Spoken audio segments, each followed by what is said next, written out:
Hey everybody, welcome to week 6 of the class, where you're halfway there. Isn't that exciting?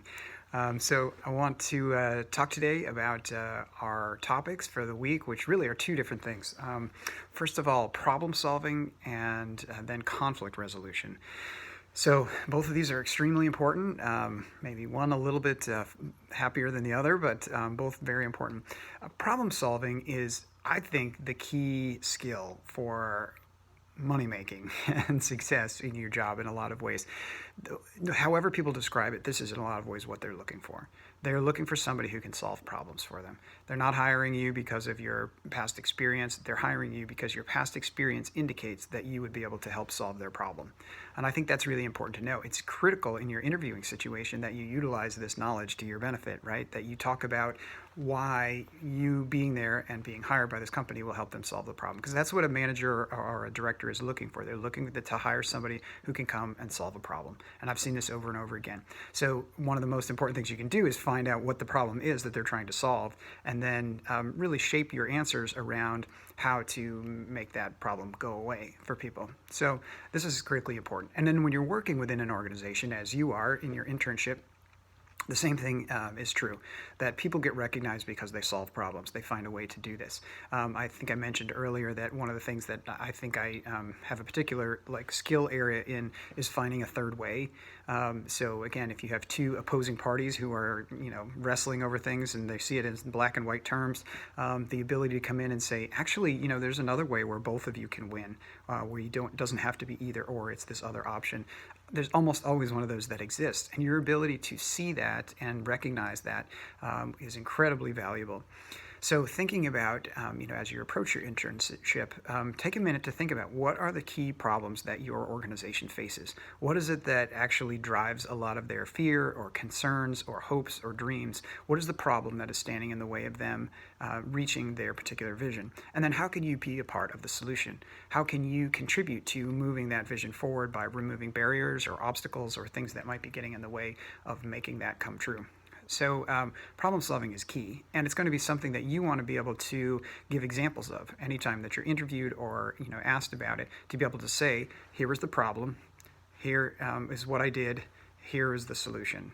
Some people call that the STAR technique, where people are, they describe the particular situation, the tasks and things that they arrived at, and the result that they were able to get. So those pieces are, that's a critical skill, and we can look a little bit more at that and how you can approach that. And the other is really conflict resolution. Now, a lot of people don't like conflict. I'm not a huge conflict person. I don't know if you are or not. Some people, thrive off of a little bit of, struggle back and forth and pushing and tension and that kind of thing. And other people really would try to avoid it like the plague. And you could be in either one of those camps or somewhere in the middle, but no matter what, you're going to deal with conflict. Basically, anywhere you have people, you have conflict. The two of them just go together. And so being aware of that and knowledgeable about it, and trying to learn some skills that can help you deal with that is really important. A couple of the things that you may want to think about, who should be involved in the conflict. If you have a conflict between two people, oftentimes what happens is, one of them comes to you as a middleman and the other one comes to you as a middleman, and you're left feeling like, how do I straighten this out between the two people? And there are going to be circumstances in which you can't, and you really have to bring the two people together and say, okay, you've both shared with me that this is a problem. You need to have an honest conversation with each other about what we can do about this. At other times, you're going to have to help them find a compromise together where, one can work on one and another can give in another area. Or you may be the person in that sort of direct conflict and looking to say, okay, is this a situation in which we try to find a middle ground? Is this a situation where maybe there's just a lack of understanding? In other words, maybe I interpreted something incorrectly that the person was saying, or maybe they interpreted something incorrectly about me. Is there misunderstanding? Because a lot of conflict comes out of a lack of trust. If you trust the person and you know them and you feel like they have your best interest in mind, then you will allow certain things that they might say or mistakes that they might make to just roll off. And you'll say, oh, well, they didn't mean that. I know what they're really like. I know the heart of that person, and that wasn't their intention. But if you don't know them, if you don't trust them, then oftentimes you're going to interpret basically everything that they say as being something where, they intended for ill in your direction, and you're going to be much more likely to escalate that into some kind of conflict. So trying to figure out, where is this person's heart at? What is their motivation? And, oftentimes, not always, but oftentimes, the best approach is a direct one. To be able to sit down and to say to the person, look, this is what I heard, but I don't know if that is what you intended. Or, I don't know you very well enough to know where you're going with this or what your intention is with this. Can you help me understand where you are headed? Did I interpret this correctly? Is this, what you meant to say? And if so, then you know for sure you need to be in the conflict. And if not, then maybe there was a misunderstanding that can be resolved.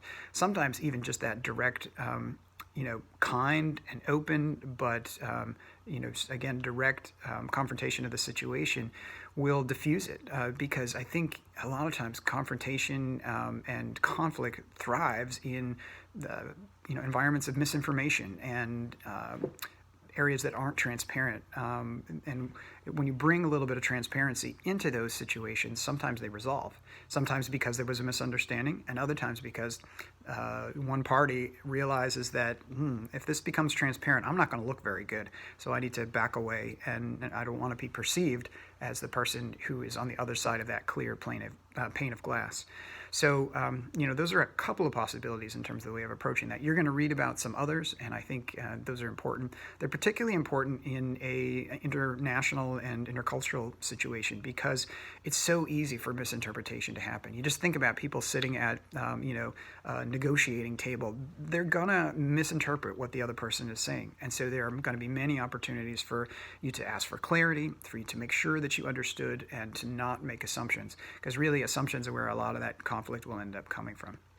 So these are two clear areas of really important skills and strengths. So I think you're going to get a little bit of usefulness out of this week, both in the readings and I suggested and put out there for you that I think you ought to take a look at some of the intern videos of some of the people that have gone ahead of you. If you look at the Global Experiences website, there are all kinds of videos from interns that have gone before. So I would take a few minutes this week and just pull up a couple, maybe on the country that you are currently in, and see what kind of problems and challenges the person came up with, see what they loved, but look and say, okay, where are they encountering conflict issues, or where are they able to show problem-solving ability? Were they, is it small personal things like they couldn't figure out, how to get to the bus to get to their work spot, or is it sort of more deep intercultural? Maybe they had a run-in with a boss that they didn't think was particularly good. Maybe they had work conflict, or were being left out, or those kinds of things. And how did they deal with that? I think those could be really good examples to look at to get some better context on that. So certainly do the reading pieces as well. I think that will really contribute a lot to your idea in this way about how to approach these two topics. But they are critically important. There's a whole field of conflict management and conflict resolution. And if you find that you're one of those somewhat rare people that are actually really good with conflict, that you don't get super worked up by conflict, you don't mind being in the middle of those kinds of difficult and touchy conversations, there's work out there for you. There are fields where of international conflict resolution that could be really helpful to you, and you might want to think about a graduate program in conflict analysis and dispute resolution as a possibility. But regardless, you're going to need problem solving in whatever group you're in whatever type of organization or environment you're working in. You're going to need to know how to identify a problem, to dig into its roots, to get a little bit of data perhaps, to get some perspectives from the people involved, and figure out how can we get from point A to point B negotiating this problem. And that's a critical skill, and it's a very, very valuable skill. And if it's something that you can prove that you can do well, then you'll be rewarded for it. So finally, just wanted to mention, obviously, you have a writing assignment this week. It's 300 words where you describe a challenge that you have faced in your internship environment and how you showed resilience to overcome it. So obviously, you've read a little bit about resilience and being able to overcome barriers. And this week, we're talking about problem solving. So where have you encountered a problem that you needed to overcome? How did you rise above that? Where did you show resilience in working your way through that? So send me that. I'd love to see that. Just submit it via Moodle and be curious to see what your adventure has been so far in that particular area. So as always, send me questions and I'll look forward to hearing from you and hope you have a good week.